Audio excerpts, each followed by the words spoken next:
am become death, the destroyer of worlds. 16 जुलाई 1945 सुबह के करीब 5:30 बजे अमेरिका की न्यू मैक्सिको स्टेट के रेगिस्तान में एक बम धमाका होता है, लेकिन ये कोई आम बम धमाका नहीं था। ये पहली बार है कि एक न्यूक्लियर बम को टेस्ट किया जा रहा है। 5, 4, 3, 2, 1। इस न्यूक्लियर टेस्ट को कोड नेम दिया जाता है ट्रिनिटी, और इस पूरे प्रोजेक्ट को लीड कर रहे थे साइंटिस्ट जे रॉबर्ट ओपेनहाइमर। इस बम धमाके को देखकर ओपेनहाइमर हैरान रह जाते हैं। उन्होंने एक्सपेक्ट किया था कि इस एक्सप्लोजन का साइज होगा अराउंड 0.3 किलोटन्स ऑफ TNT, लेकिन H1 में 50 गुना ज्यादा खतरनाक था, 15 to 20 किलोटन्स ऑफ TNT। इस धमाके से इतनी भयानक गर्मी निकली कि वहां मौजूद स्टील का टावर भी पिघल गया। इसकी शॉक वे करीब 160 किलोमीटर दूर तक फैल कर गई, और धमाके से निकला मशरूम क्लाउड करीब 12 किलोमीटर ऊपर तक गया। आसमान में ये सब देखकर ओपेनहाइमर इतने शौक रह जाते हैं तो उन्होंने ये तारीफी जुमले कहे। Now I am become death, the destroyer of worlds. कौन था जे रॉबर्ट ओपेनहाइमर? क्या थी इनकी कहानी? कैसे उन्होंने न्यूक्लियर बम को डेवलप किया? क्या ओपेनहाइमर हीरो थे या विलन? और उन्हें कैसा लगा ये जानकर जब इनकी क्रिएशन की मदद से लाखों करोड़ों लोगों की जान चली गई? आइए जानते हैं आज की इस वीडियो में।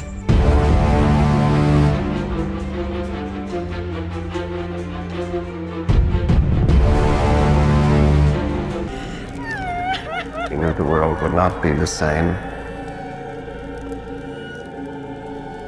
Few people laughed, few people cried, most people were silent. Now I am become death, the destroyer of worlds. Almighty knowledge की वीडियो में एक बार फिर से खुशामदीद। नाजरीन, ओपेनहाइमर ने अपनी ज़िंदगी में कारनामे तो बहुत से सरअंजाम दिए थे, लेकिन इनको इतिहास में हमेशा फादर ऑफ एटॉमिक बम के तौर पर याद रखा जाएगा। 1904 में पैदा हुए और सिर्फ 18 साल की एज में केमिस्ट बनने का ख्वाब इनको हार्वर्ड ले गया। एडमिशन मिलते ही ये बीमारी की वजह से पूरा 1 साल क्लासेस ज्वाइन ना कर सके, लेकिन फिर भी 4 साल की डिग्री उन्होंने सिर्फ 3 सालों में ही कंप्लीट कर ली। केमिस्ट बनने के साथ साथ इनका फिजिक्स में भी काफ़ी इंटरेस्ट था। हार्वर्ड से फारिग होने के बाद थियोरेटिकली फिजिक्स पर रिसर्च के लिए जर्मनी की कोटांगन यूनिवर्सिटी में चले गए, और सिर्फ 23 साल की एज में ये PhD कंप्लीट कर चुके थे। उनकी खूबी थी कि वो किसी से ज़्यादा मिलते जुलते नहीं थे, बस अपनी रिसर्च पर इनकी ज़्यादा टेंशन हुआ करती थी। वो वापस USA आए और दोबारा अपनी रिसर्च में लगे रहे, यहाँ तक कि इनका एटॉमिक बम से दूर दूर तक कोई वास्ता नहीं था। लेकिन फिर यूरोप में हिटलर का राज शुरू हुआ और उसने चंद जर्मन साइंटिस्ट को दुनिया का सबसे पावरफुल वेपन बनाने का टास्क दिया। अब यहाँ एंट्री होती है एल्बर्ट आइंस्टाइन की। जी हाँ, आइंस्टाइन ने हिटलर का ये खतरा बांध लिया और अमेरिका प्रेसिडेंट रूजवेल्ट को एक लेटर लिख कर कहा कि हमें भी इस तरह का वेपन तैयार करना चाहिए, वरना कल को हिटलर हम पर हावी हो सकता है। आइंस्टाइन का लेटर पढ़कर अमेरिका प्रेसिडेंट ने फौरन एक्शन लिया और US आर्मी मिलिट्री को ऑर्डर दिया कि एटॉमिक बम पर रिसर्च प्रोजेक्ट शुरू कर दिया जाए। इस मशहूर ज़माने प्रोजेक्ट को आज दुनिया मैनहट्टन प्रोजेक्ट के नाम से जानती है। ऐसा माना जाता है कि एटॉमिक बम शायद कभी बन ही नहीं पाता अगर एल्बर्ट आइंस्टाइन अमेरिका प्रेसिडेंट को ये लेटर ना लिख दे। खैर, अब होना तो ये चाहिए था कि मैनहट्टन प्रोजेक्ट के लिए US आर्मी आइंस्टाइन को ही चुनती, क्योंकि उन्होंने ही अमेरिका प्रेसिडेंट को ये लेटर लिखा था, लेकिन ऐसा नहीं हुआ। एल्बर्ट आइंस्टाइन का बैकग्राउंड जर्मनी से था और US आर्मी को ये शक था कि शायद आइंस्टाइन इनके साथ कोई चाल चल रहा है। इस वजह से प्रोजेक्ट मैनहट्टन की सरबराही ओपेनहाइमर की सपोर्ट कर दी गई। ओपेनहाइमर आइंस्टाइन की व्यू से काफ़ी इत्तेफाक करते थे और वो भी ये चाहते थे कि अमेरिका को एटॉमिक बम बना लेना चाहिए। इस सीक्रेट प्रोजेक्ट के लिए न्यू मैक्सिको में एक पूरा शहर बनाया गया जिसको लॉस एलमोस कहा जाता है। US गवर्नमेंट ने प्रोजेक्ट पे बेतहाशा पैसा बहाना शुरू कर दिया। 1945 के दौर में इस प्रोजेक्ट पे टोटल 2 अरब US डॉलर का खर्चा किया गया था। अमेरिका की हिस्ट्री में ये सबसे इम्पोर्टेंट और सबसे ज़्यादा सीक्रेट प्रोजेक्ट होने वाला था, लेकिन इस राज को संभालना US मिलिट्री के लिए बहुत ही चैलेंजिंग था। लॉस एलमोस में मैनहट्टन प्रोजेक्ट पे टोटल 1,30,000 लेबर काम करते थे इन लोगों को बड़ी जांच पड़ताल के बाद चुना गया था ताकि प्रोजेक्ट के हवाले से कोई भी खबर बाहर की दुनिया को मालूम ना पड़ सके। इनमें साइंसदान, टेक्नीशियन और रिसर्चर समेत लोअर स्टाफ के लोग शामिल था। सबको ये डायरेक्शन दी गई थी कि प्रोजेक्ट के हवाले से वो किसी को कुछ ना बताएं, हत्ता कि अपनी फैमिली को भी नहीं। यहाँ कोई भी एक दूसरे को असल नाम से नहीं जानता था, सबको एक जानी नाम दिया गया था और प्रोजेक्ट साइट का ये रूल था कि अगर किसी का असल नाम लीक हुआ तो इसको सज़ा दी जाएगी। यहाँ लेटर्स आते थे लेकिन फेक एड्रेस पे। वो एड्रेस था PO Box 63 न्यू मैक्सिको। यहाँ तक कि ऑफिशियल लेटर्स में भी सिटी नेम भी नहीं मेंशन किया जाता था। लेटर्स की सेंसरशिप के लिए या सेंसर डिपार्टमेंट पहले तमाम लेटर्स को खोल कर पढ़ा करते थे और उसके बाद वो आगे भेजा जाता था। इसी तरह से भेजे जाने वाले लेटर्स भी पहले पढ़ जाते थे। प्रोजेक्ट साइट के अंदर आने के लिए सख्त सिक्योरिटी रखी गई थी। वर्कर्स एंट्री पास के बगैर ना अंदर जा सकते थे और ना ही एग्जिट पास के बगैर यहाँ से बाहर निकलना मुमकिन था। यहाँ तक कि लॉस एलमोस में पैदा होने वाले बच्चे की बर्थ सर्टिफिकेट में भी सिटी नेम नहीं बल्कि सिर्फ PO Box 63 लिखा होता था। ये सब सिर्फ इस वजह से किया जा रहा था ताकि एटॉमिक बम से जुड़ी कोई भी छोटी सी इंफॉर्मेशन लीक ना हो सके। ओपनहाइमर प्रोजेक्ट मैनहट्टन से पहले ही न्यूक्लियर फ्यूजन पर रिसर्च कर चुके थे। ये एक ऐसा रिएक्शन होता है जिसमें एटम्स को स्प्लिट करके हद से ज्यादा एनर्जी पैदा की जा सकती है। कुदरत में पाया जाने वाले सबसे भारी एलिमेंट्स यूरेनियम होता है। यूरेनियम के एक एटम में 92 प्रोटॉन्स और 146 न्यूट्रॉन्स होते हैं, जिनको अगर मिला ले प्लस कर ले तो यूरेनियम का टोटल एटॉमिक मास सामने आता है, जो है 238। अब साइंसदानों ने कई एक्सपेरिमेंट्स और रिसर्चेस के बाद ये नतीजा निकाला कि अगर यूरेनियम 238 को एक खास प्रोसेस से गुजारा जाए तो इसमें से यूरेनियम 235 निकलता है। ये इंतहाई अनस्टेबल एलिमेंट है।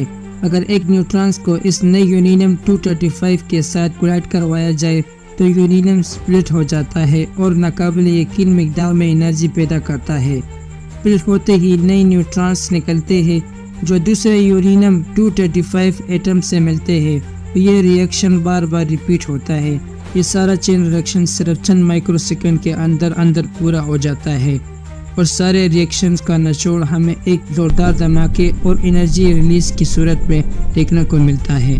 अगर एक न्यूक्लियर बम को नॉर्मल TNT बम से कंपेयर किया जाए तो ये हाथी को चुंडी से मिलाने जैसा ही होगा। आप सिर्फ इस बात से अंदाजा लगा ले कि 1 kg atomic bomb 3015 kg TNT बम के बराबर है, यानी लिटिल बॉय बम जिसने पूरा नागासाकी की तजिया बिखेरी थी। इतनी ही तबाही TNT बम से करनी पड़ती तो अमेरिका को हैरत अंगेज के तौर पर 1.5 करोड़ के जैसे वजनी TNT बम गिराना पड़ता। ये इतना ज्यादा वजनी है कि आज के दौर में भी कोई जहाज इसको नहीं उठा पाएगा।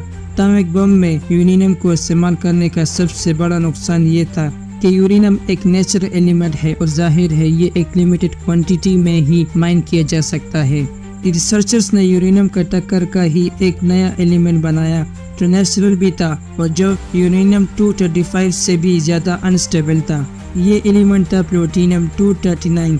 अमेरिका को प्रोजेक्ट मैनहट्टन पूरा करने की बहुत ज्यादा जल्दी थी क्योंकि एक तरफ तो वर्ल्ड वॉर 2 चल रही थी, दूसरी तरफ अमेरिका को ये भी खतरा था कि कहीं जर्मनी उनसे पहले ये बम तैयार ना कर ले।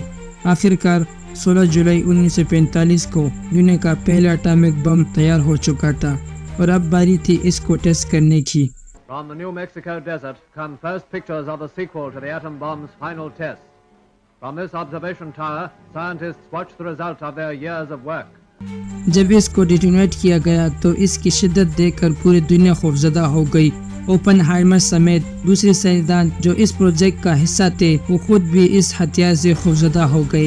ह्यूमन सिविलाइजेशन को खतरे में डालने वाला पहला हथियार था जो अब इंसानों के हाथ लग चुका था। इसकी इंसानियत पर क्या असर बर्पा होते थे ये जानने के बगैर अगले ही महीने अमेरिका ने इसको जापान के शहर हिरोशिमा और नागासाकी पे इस्तेमाल कर डाला। इन एटॉमिक बम को गिराने का क्या असर पड़ा, इसकी बात मैंने डिटेल में हिरोशिमा और नागासाकी वाली वीडियो में करी है, लिंक नीचे डिस्क्रिप्शन में मिल जाएगा। इन दोनों हमलों में 2.5 लाख से भी ज्यादा लोग जान से हाथ धो बैठे। 6 दिनों के बाद जापान ने अमेरिका के सामने हथियार डाल दिए और यही पर हुआ वर्ल्ड वॉर 2 का दी एंड। اب یہاں آپ کو لگ رہا ہوگا کہ اوپنہائمر کی کارناموں کی وجہ سے امریکہ ان سے بہت خوش ہوا ہوگا اور ان کو نوبل پرائز دے گا، پر ایسا ہرگز نہیں تھا۔ اوپنہائمر نے شروعات میں بہت افسوس کا اظہار کیا کیونکہ ان کی اس کریشن کی وجہ سے لاکھوں انسانوں کی جان جا چکی تھی۔ اس واقعے نے ان کو اندر سے پوری طرح توڑ دیا تھا اور انہوں نے خود کو دنیا سے الگ کرنا شروع کر دیا۔ اگر وہ چاہتے تھے تو امریکہ کی یہ طاقت منٹوں میں کہیں اور بھی شفٹ کر سکتے تھے۔ اسی وجہ سے اوپنہائمر اب US کا ایک بہت ہی نازک اثاثہ ثابت ہوئے اور امریکہ کی مختلف ایجنسیاں نے اوپنہائمر پر نظر رکھنا شروع کر دی، لیکن پھر وہی ہوا جس کا ڈر تھا۔ 1949 میں امریکہ کے سب سے بڑے دشمن سوویت یونین نے اچانک اٹامک بمز کے دھماکے دنیا کو سنا دیے۔ ٹیکنالوجی لیک ہو چکی تھی، لیکن پوری طرح سے اس کا اندازہ امریکہ کو نہیں تھا۔ سب کا شک اوپنہائمر پر گیا کیونکہ ان کی گرل فرینڈ بھی کمیونسٹ پارٹی کی ممبر تھی اور ان کی بیوی بھی پہلے کمیونسٹ پارٹی کا حصہ رہ چکی تھی۔ امریکہ کی کمیونسٹ پارٹی کے سوویت یونین کے ساتھ کافی کلوز تعلق ہوا کرتا تھا اور خود اوپنہائمر کو پولیٹکس میں کوئی انٹرسٹ نہیں تھا۔ امریکہ پریزیڈنٹ نے اوپنہائمر اور اسٹیٹ سیکورٹی کے درمیان اب ایک پردہ ڈالنے کا حکم دیا۔ ایک انکوائری بٹھائی گئی جس میں اوپنہائمر پر سوویت یونین کا ایجنٹ ہونے کا الزام لگایا گیا۔ وہ اپنے بیان پر ڈٹے رہے کہ ان کا کمیونزم اور سوویت یونین کے ساتھ کوئی تعلق نہیں ہے۔ کسی کے پاس کوئی ثبوت بھی نہیں تھا، لیکن پھر بھی فیصلہ ان کے خلاف ہی آیا۔ جو ایک وقت طاقتور سائنسدان کا درجہ رکھتے تھے، ان کو منٹوں میں ذلیل کر کے ان کی سیکورٹی کلیئرنس اور پروجیکٹ کے سارے رائٹس چھین لیے تھے۔ البرٹ آئنسٹائن سمیت سائنٹیفک کمیونٹی نے اس فیصلے کے خلاف آواز اٹھائی، لیکن کوئی فائدہ نہ ہو سکا۔ اگلے کئی سال اوپنہائمر خاموشی سے زندگی گزارتے رہے اور گورنمنٹ پروجیکٹ سے دور ہی رہے۔ پھر قریب 7 سال کے بعد 1965 میں جان کینیڈی امریکہ پریزیڈنٹ بنے تو انہوں نے اوپنہائمر کو ایک آفر دی کہ وہ ایک نیا فری لینڈ فیئر ٹریبونل بنائے جس سے ان کی سیکورٹی کلیئرنس دوبارہ سے واپس مل سکتی ہے، لیکن اس بار اوپنہائمر نے انکار کر دیا۔